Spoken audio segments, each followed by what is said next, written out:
इन्द्रशयवन्द्याणं तिहुवणहितमहुरविशदवक्काणम् अन्तातीतगुणाणं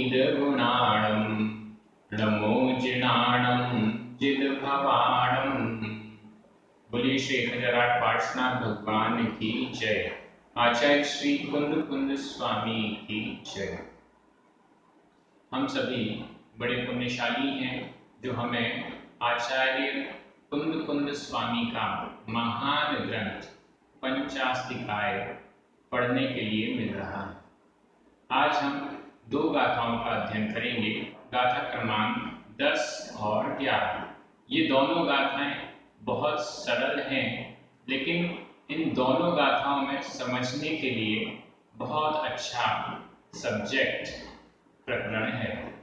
यहाँ पर हम देखेंगे कि द्रव्य के 3 लक्षण आचार्य कुंद स्वामी ने बताए हैं, वो कौन कौन से हैं और कैसे उनका आपस में परस्पर मेल है। ये सब बातें समझने के लिए हैं। अभी तक आप सभी ने बहुत अच्छे से अध्ययन प्रारंभ किया है। सभी विनय पूर्वक बैठकर अच्छे से व्यवस्थित अध्ययन कर रहे हैं। आप सभी ने जब तक यह ग्रंथ पूर्ण नहीं हो जाता तब तक के लिए अच्छे अच्छे नियम भी लिए हैं। यदि इसी प्रकार से इस ग्रंथ का पूरा अध्ययन आप सभी करेंगे तो निश्चित मानकर चलिए हम ज्ञान की प्राप्ति तो करेंगे ही करेंगे, साथ में यह ज्ञान हमारी आत्मा की पर्याय भी बनेगा। यह ज्ञान हमारे कल्याण में भी निमित्त बनेगा, ऐसा हम समझ सकते हैं। चलिए प्रारंभ करते हैं। गाथा क्रमांक 10। उच्चारण। दव्वम दव्वम सलक्षणीयम सलक्षणीयम। यहाँ पर आधा क था। सलक्षणीयम। उत्पाद उत्पादव्यय उत्पादव्यय ध्रुवत् संयुक्तम। उत्पादव्यय ध्रुवत् संयुक्तम। आधा प पूरा प बढ़िया की मात्रा, आधा व पूरा व, आधा ता पूरा ता। उत्पादव्यय ध्रुवत् संयुक्तम। गुणपज्जयासयम् गुणपज्जयासयम्। आधा जा पूरा जा। पज्जयासयम्। वा तम जम तम भर्णन्ति भर्णन्ति। सवर्णु सवर्णु। इसमें आधा ना और हा में बड़े ऊ की मात्रा है, तो उच्चारण आएगा सवर्णु सवर्णु, ऐसा उच्चारण आएगा। दव्वं सलक्षणीयं दव्वं सलक्षणीयं। उत्पादव्यय ध्रुवत् संयुक्तम्। उत्पादव्यय ध्रुवत् संयुक्तम्। गुणपज्जयासयं वा गुणपज्जयासयं वा। जं तं भर्णन्ति सवर्णु जं तं भर्णन्ति सवर्णु। गाथा बेहद सरल है और इस गाथा में द्रव्य के 3 लक्षण स्पष्ट किए गए हैं। द्रव्य के 3 लक्षण कौन कौन से हैं? पहला सलक्षणीयम, दूसरा उत्पादव्यय ध्रुवत् संयुक्तम और तीसरा गुणपज्जयासयम्। ये 3 लक्षण द्रव्य के बताए गए। ये लक्षण बेहद सरल हैं और आपको समझ में भी आएंगे, और ये तीनों लक्षण एक दूसरे से कनेक्टेड हैं। एक के बिना दूसरा नहीं हो सकता, दूसरे के बिना तीसरा नहीं हो सकता। तीनों एक लक्षण है तो बाकी 2 भी पाए जाएंगे। चलिए देखते हैं। दव्वम, दव्वम यानी द्रव्य। कैसा है वो द्रव्य? पहला लक्षण सलक्षणीयम सलक्षणीयम। यहाँ पर आचार्य अमृतचंद स्वामी की टीका में पाठांतर मिल रहा है सलक्षणीयम। सलक्षणीयम, आधा ला भी है और ला में छोटी ई की मात्रा है, लेकिन दोनों शब्दों का अर्थ एक ही है, इसलिए अधिक फर्क नहीं है। सलक्षणीयम, सलक्षणीयम लक्षण वाला। स का अर्थ है सत। प्राकृत में किसी भी शब्द के अंत में ह्रस्व वाला वर्ण नहीं होता है, या तो उसका लोप हो जाता है या वह बिंदी में परिवर्तित हो जाता है। तो यहाँ पर सत शब्द के अंत में आधा ता है, ता में हलंत, तो वह आधा ता लोप हो गया, इसलिए रह गया स। तो स का अर्थ यहाँ पर है सत, सत लक्षण वाला, लक्षणीयम लक्षण वाला, सत लक्षण वाला। द्रव्य कैसा है? सबसे पहला लक्षण सत लक्षण वाला द्रव्य है। आप सभी ने तत्वार सूत्र ग्रंथ पढ़ा होगा, तो वहां पर एकदम सूत्र इसी के स्पष्ट करते हुए, क्योंकि आचार्य कुंद स्वामी पहले हुए हैं और उनके बाद आचार्य उमा स्वामी महाराज जिन्होंने तत्वार सूत्र लिखा है, तो उन्होंने तत्वार सूत्र में सत द्रव्य लक्षणम ऐसा लक्षण लिखा, तो वो लगभग इसी का ही भाषांतर लगता है। द्रव्यम सलक्षणीयम, सत्ता लक्षण वाला द्रव्य, सत्ता ही जिसका लक्षण है वह द्रव्य है। इसके पहले भी इस बात का खुलासा किया जा चुका है गाथाओं में, जिस जिस चीज की सत्ता है वह द्रव्य है। सत्ता ही द्रव्य का लक्षण है। सत्ता का मतलब अस्तित्व, सद्भाव, सत्ता ही द्रव्य का लक्षण है। सत्ता मतलब मौजूदगी, जिस भी चीज की मौजूदगी है, जो भी चीज अस्तित्व में है, जो भी चीज एग्जिस्टेंट है, वह द्रव्य है। द्रव्य का लक्षण ही अस्तित्व में होना। जो भी वस्तु या वस्तु अपन कह रहे हैं, जो भी अस्तित्व में है वह द्रव्य है। कौन सी द्रव्य है? द्रव्य 6 प्रकार की हैं, अलग अलग, उसको हम डिवाइड कर सकते हैं, लेकिन जिस भी चीज का अस्तित्व है वह द्रव्य है। ऐसा ये पहला लक्षण हुआ, थोड़ा ध्यान से समझिएगा। दूसरा लक्षण उत्पाद वय ध्रुवत्व संयुक्त। उत्पाद वय और ध्रुवत्व, उत्पाद वय व्यय और ध्रुवत्व द्रव्य, ध्रुवता द्रव्य, इनसे संयुक्तम संयुक्त द्रव्य होता है। ये दूसरा लक्षण बन गया। द्रव्य का दूसरा लक्षण उत्पाद व्यय और द्रव्य से युक्त होना। उत्पाद व्यय और द्रव्य की चर्चा हमने पिछली गाथा में कल के वीडियो में भी की थी, एक बार फिर से यहाँ कर लेते हैं। नवीन पर्याय का उत्पन्न होना यह उत्पाद है। पुरानी पर्याय का नष्ट होना यह व्यय है। और इन दोनों पर्यायों में एक रूपता बने रहना यह ध्रुवत्व या द्रव्य है। उत्पाद व्यय और द्रव्य। तत्वार सूत्र में सद्द्रव्य लक्षणम उत्पाद व्यय द्रव्य युक्तम सत्। लगातार दूसरा सूत्र इसमें आया था, मतलब सत्य द्रव्य का लक्षण है। और सत कैसा होता है? उत्पाद व्यय और द्रव्य से युक्त सत होता है। ये दो सूत्र वहां पर आए। ये दोनों सूत्र का बीज यहाँ पर हमें आचार्य कुंद की गाथा में मिल रहा है।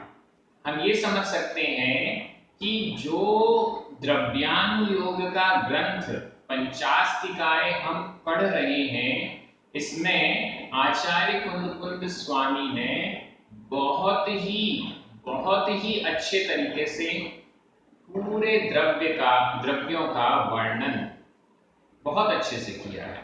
और ये पहला मूल ग्रंथ है जिसमें इतने अच्छे तरीके से द्रव्यों का वर्णन है। तो बहुत सौभाग्यशाली है जो हमें पढ़ने को मिल रहा है, समझ में आ रहा है।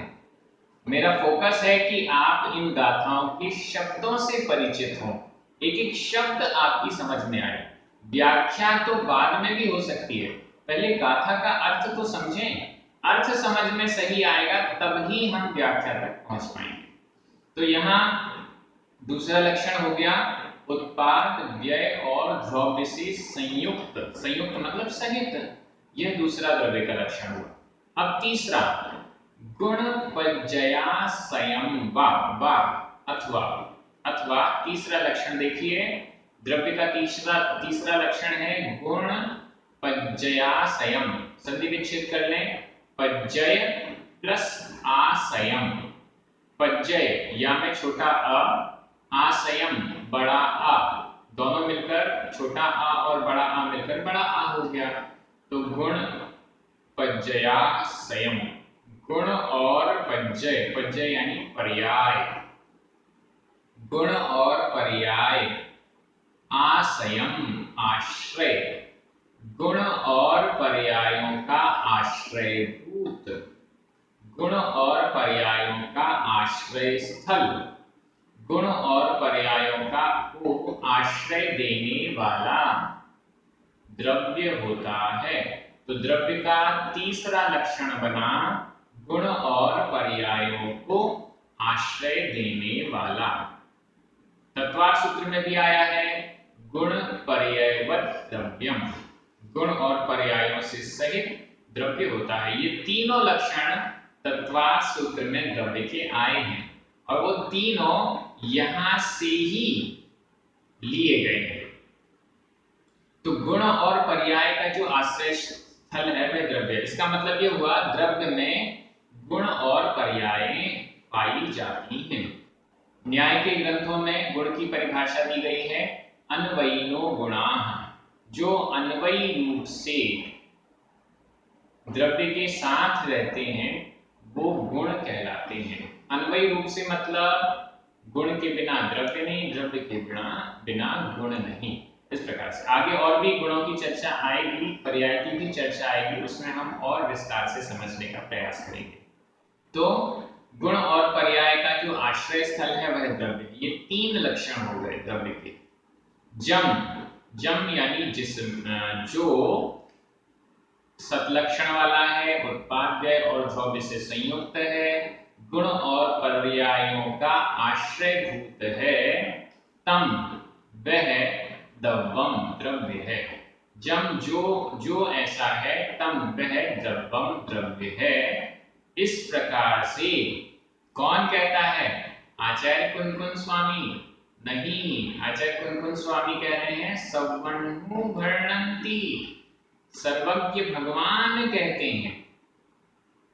सवर्णु, सब, सर्व, नु अथर्णा हमें छोटी ऊ की मात्रा।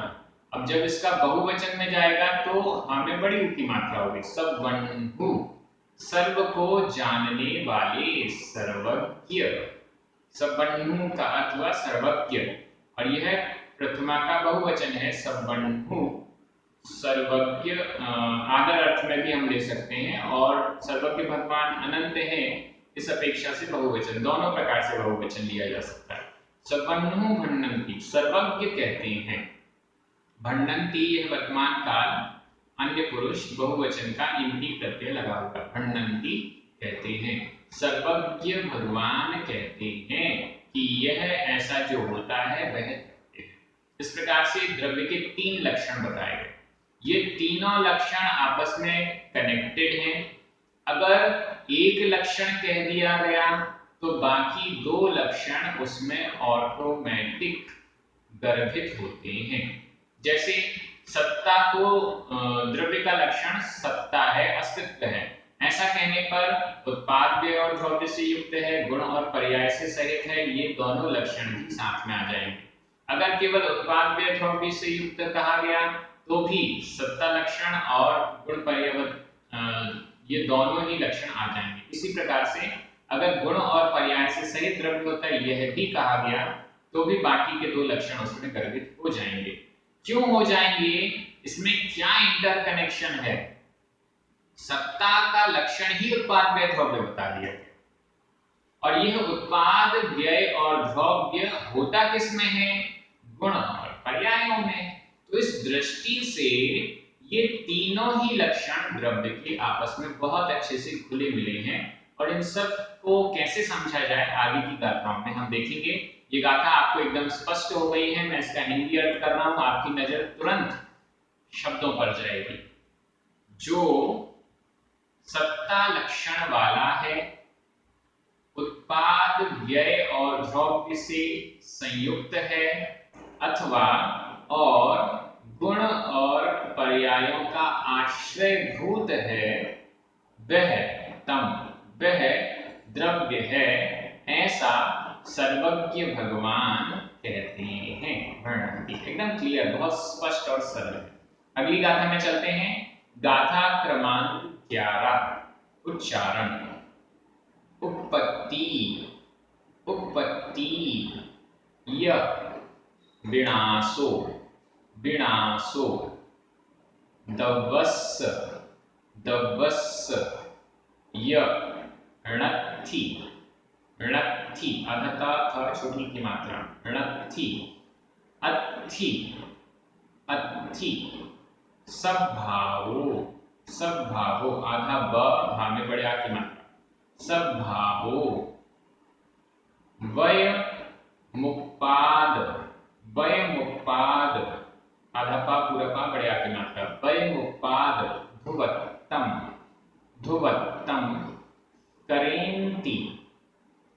करेन्ति तस्सेव आधा सा पूरा सा एक ही मात्रा, तस्सेव पज्जाया उत्पत्ति विनाशो दवस्यणत्थि अत्थि सद्भावो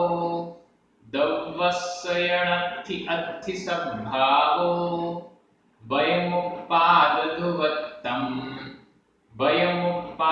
ध्रुवत्तम करेन्ति तस्सेव पज्जाया।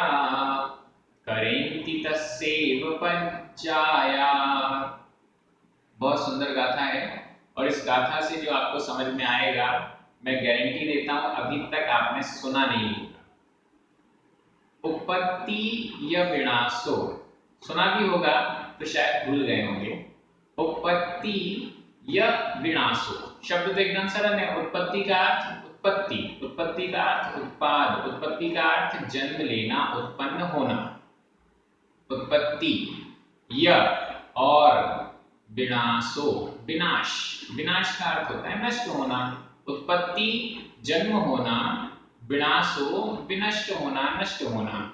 उत्पत्ति का मतलब हुआ नया उत्पन्न जो होता है उसे उत्पत्ति कहते हैं। उत्पत्ति और विनाश, उत्पन्न होना और नष्ट होना। दवस्यणत्थि, यहाँ दो बार यह शब्द आया है। यह का एक अर्थ लगा दीजिए और दूसरा अर्थ लगा दीजिए। दूसरा आपको बाद में अपन लगा सकते हैं, आगे का सेंटेंस जो बनेगा उसमें आप लगा दीजिएगा। तो उत्पत्ति और विनाश दवस्य द्रव्य का नत्थि नहीं होता है। दवस्य ये षष्ठी का एक वचन है। दवस्य द्रव्य का नत्थि नहीं होता है। द्रव्य की उत्पत्ति और विनाश नहीं होता है। एकदम सिंपल सेंटेंस है। द्रव्य कभी उत्पन्न नहीं होता, द्रव्य कभी नष्ट नहीं होता। द्रव्य अनादि काल से है और अनंत काल तक रहेगा। ऐसा नहीं होता कि कोई नया द्रव्य उत्पन्न हो जाए, ऐसा नहीं होता कि कोई द्रव्य नष्ट हो जाए, समाप्त हो जाए, ऐसा नहीं होता। ठीक है, ये सेंटेंस दिमाग में रखिए, कॉपी में नोट कर लीजिए। फिर आगे चलते हैं। अत्थि सद्भावो, अत्थि होता है, सद्भावो सद्भाव, अस्तित्व, मौजूदगी, सद्भाव होता है। द्रव्य का उत्पाद या द्रव्य की उत्पत्ति या नाश नहीं होता, उसका हमेशा सद्भाव सत्ता रूप अस्तित्व बना रहता है, द्रव्य हमेशा रहती है। यह जीव द्रव्य मैं हूं, पहले भी था, भूतकाल में, अभी भी हूं, वर्तमान में और भविष्य में अनंत काल तक यह जीव द्रव्य बनी रहेगी। उसका उत्पाद, उत्पत्ति या विनाश, जन्म या मृत्यु, उत्पत्ति या विनाश नहीं होता है। तो फिर आपका प्रश्न होना चाहिए, जब द्रव्य का उत्पत्ति और विनाश नहीं होता है तो उत्पाद, व्यय और द्रव्ययुक्तम, यह उत्पाद, व्यय और द्रव्य से संयुक्त बना, यह लक्षण बनेगा कैसे? तो वो लक्षण कैसे बनेगा, नीचे वाली लाइन में स्पष्ट कर रहे हैं। वयमुत्पाद ध्रुवत्तम, ये वय, वयम, संधि विच्छेद देख लें, वयम आधा म, उत्पाद उ, आधा मा और उ मिलकर मा में उ की मात्रा हो गई। वयम व्यय, उत्पाद उत्पाद और ध्रुवत्तम ध्रुवत्व, व्यय, उत्पाद और ध्रुवत्व करेंती, करते हैं। कौन करता है? व्यय, उत्पाद और द्रव्य, उत्पाद, व्यय और द्रव्य कौन करता है? तस्सेव पज्जाया, तस्सेव उसकी ही, यहां भी संधि विच्छेद कर लें, तस् सा में छोटा आ, एव ए, अ और ए मिलकर आ का लोप हो गया और ए रह गया, तस्सेव उसका ही, उसकी ही, उसकी किसकी? दपस द्रव्य की, द्रव्य की ही पज्जाया पर्यायें, द्रव्य की ही पर्यायें उत्पाद, व्यय और द्रव्य करेंती, करती हैं। देखिए, द्रव्य की उत्पत्ति या विनाश नहीं होता, बल्कि द्रव्य की पर्यायें ही उत्पत्ति, उत्पाद करती हैं, नई नई पर्यायें उत्पन्न होती हैं। द्रव्य की पर्यायें ही व्यय को प्राप्त होती है, नाश को प्राप्त होती है, और द्रव्य की पर्याय दोनों, नई और पुरानी, हर पर्याय में उसमें एक रूपता यानी ध्रुवत्व रहता है। तो इस अपेक्षा से द्रव्य की पर्यायें ही उत्पाद, व्यय और द्रव्य करेंती, करती हैं। करेंती यहाँ पर वर्तमान काल अनेक बहुवचन का इंती प्रत्यय लगा हुआ है, करेंती, करती हैं। और पज्जाया पर्यायें, यह प्रथमा का बहुवचन है, पर्यायें ऐसा करती हैं, पर्यायें व्यय, उत्पाद और द्रव्य को करती हैं। तो आपको एक चीज एकदम स्पष्ट हो गई है। सबसे पहली चीज, द्रव्य का उत्पाद नहीं होता, कोई भी नया द्रव्य उत्पन्न होने वाला नहीं है। जितनी द्रव्यों की सत्ता है उतनी ही थी, उतनी ही रहेगी। एक भी द्रव्य नया उत्पन्न नहीं होता, एक भी द्रव्य समाप्त नहीं होता, ये पहली चीज। तो फिर इनमें उत्पाद और व्यय कैसे होता है? प्रत्येक द्रव्य की नई नई पर्याय उत्पन्न होती रहती है और पुरानी पुरानी पर्यायें नष्ट होती रहती हैं। तो इस अपेक्षा से पर्यायों में उत्पत्ति और विनाश है। द्रव्य की अवस्थाओं में, द्रव्य की पर्यायों में उत्पाद, व्यय और द्रव्य है, ऐसा हमें समझना चाहिए। और यह उत्पाद, व्यय और द्रव्य प्रत्येक द्रव्य में है, चाहे द्रव्य शुद्ध हो या अशुद्ध हो, जीव हो, पुद्गल हो, ये शुद्ध अशुद्ध दोनों होता है। धर्म द्रव्य, अधर्म द्रव्य, आकाश द्रव्य और काल द्रव्य, ये चारों हमेशा शुद्ध ही रहते हैं। चाहे शुद्ध द्रव्य हो या अशुद्ध द्रव्य हो, उन सभी में प्रति समय पर्याय का परिणमन होता रहता है, पर्याय बदलती रहती है। पर्यायों का नवीन पर्यायों का उत्पाद, पुरानी पुरानी पर्यायों का व्यय होता रहता है। तो तस्सेव पज्जाया, उसकी ही पर्यायें उत्पाद, व्यय और द्रव्य को करेंती, करती हैं। अब यहाँ कितना स्पष्ट वर्णन किया जा रहा है। अगर हम नयों की अपेक्षा से बात करें तो द्रव्यार्थिक नय की दृष्टि से उत्पाद और व्यय द्रव्यों का नहीं होता है, लेकिन पर्यायार्थिक नय की दृष्टि से उत्पाद, व्यय और द्रव्य होता रहा है, ऐसा हम समझ सकते हैं।